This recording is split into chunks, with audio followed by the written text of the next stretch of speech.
जय सिया राम। तेनालीराम के कारनामों से राजगुरु बहुत परेशान थे। हर दूसरे तीसरे दिन उन्हें तेनालीराम के कान नीचा देखना पड़ता था। ये वह सारे दरबार में हंसी के पात्र बनता था। उन्होंने सोचा कि यह दुष्ट कई बार महाराज के मृत्यु दंड से भी बच जाता है। इससे छुटकारा पाने का केवल एक ही रास्ता है कि मैं स्वयं इसको किसी तरह मार दूं। उनने मन ही मन एक योजना बनाई। राजगुरु कुछ दिनों के लिए तीर्थ यात्रा के बहाने नगर छोड़कर चले गए और एक जाने माने बहरूपिये के यहाँ जाकर उससे प्रशिक्षण लेने लगे। कुछ समय में वे बहरूपिये के सारे करतब दिखाने में कुशल हो गए। वे बहरूपिये के वेश में ही वापस नगर चले आए और दरबार में पहुंचे। उन्होंने राजा से कहा कि वे तरह तरह के करतब दिखा सकते हैं। राजा बोले, तुम्हारा सबसे अच्छा स्वांग कौन सा है? बहरूपिये ने कहा, मैं शेर का स्वांग बहुत अच्छा करता हूँ महाराज, लेकिन उसमें खतरा है।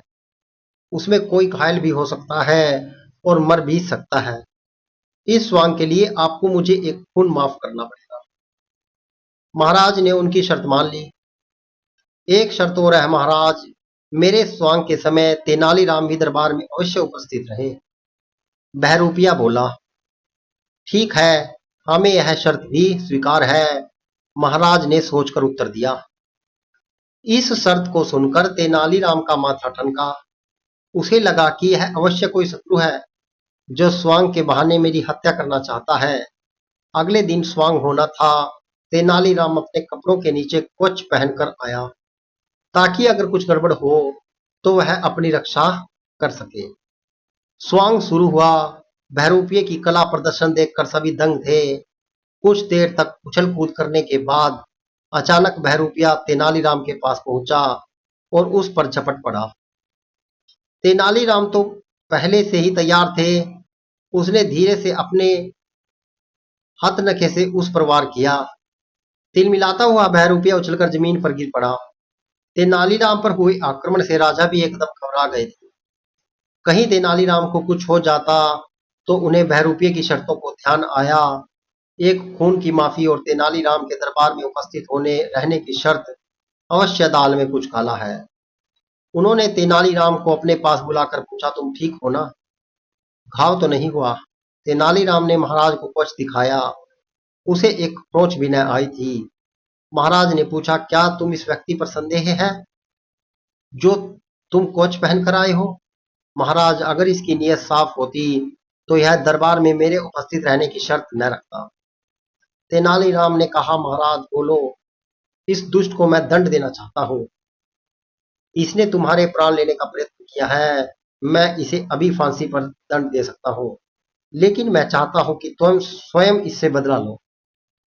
जी हाँ, मैं स्वयं ही इसको मजा चखाऊंगा। तेनालीराम गंभीरता से बोला। वह कैसे? महाराज ने पूछा। बस आप देखते जाइए, तेनालीराम ने उत्तर दिया। फिर तेनालीराम ने बहरूपिये से कहा, महाराज तुम्हारी कला से बहुत प्रसन्न है। वह चाहते हैं कि तुम सती स्त्री का स्वांग दिखाओ। अगर उसमें तुम सफल हो गए तो महाराज की ओर से तुम्हें पुरस्कार के रूप में 5,000 स्वर्ण मुद्राएं भेंट की जाएंगी। बहरूपिये के वेश में छिपे राजगुरु ने मन ही मन कहा कि इस बार तो बुरे फंसे, लेकिन अब स्वांग दिखाए बिना चारा भी क्या था। तेनालीराम ने एक कुंड बनवाया। उसमें बहुत सी लकड़ियां जलवा दी। वैद्य भी बुला लिए गए कि शायद तुरंत उपचार की आवश्यकता पड़े। बहरूपिया सती का वेश बनाकर पहुंचा। उसका पहनावा इतना सुंदर था कि कोई कह नहीं सकता था कि वह असली स्त्री नहीं है। आखिर उसे जलते कुंड में बैठना ही पड़ा। कुछ ही पलों में लपटों में उसका सारा शरीर झुलसने लगा। तेनालीराम से यह देखा न गया। उसे दया आ गई। उसने बहरूपिये को कुंड से बाहर निकलवाया। राजगुरु ने एकदम अपना असली रूप प्रकट कर दिया और तेनालीराम से क्षमा मांगने लगे। तेनालीराम ने हंसते हुए उसे क्षमा कर दिया और उपचार के लिए वैद्यों को सौंप दिया। कुछ ही दिनों में राजगुरु स्वस्थ हो गए। उसने तेनालीराम से कहा, आज के बाद मैं कभी तुम्हारे लिए मन में शत्रुता नहीं लाऊंगा। तुम्हारी उदारता ने मुझे जीत लिया है। आज से हम दोनों अच्छे मित्र की तरह रहेंगे। तेनालीराम ने राजगुरु को गले लगा लिया। उसके बाद तेनालीराम और राजगुरु ने कभी मनमुटाव नहीं हुआ। मित्रों, इस प्रकार की ज्ञानवर्धक व हास्यवर्धक कहानियों के लिए हमारे यूट्यूब चैनल को सब्सक्राइब कीजिएगा यदि वीडियो अच्छी लगे वीडियो को शेयर और लाइक जरूर कीजिएगा। जय श्री राम।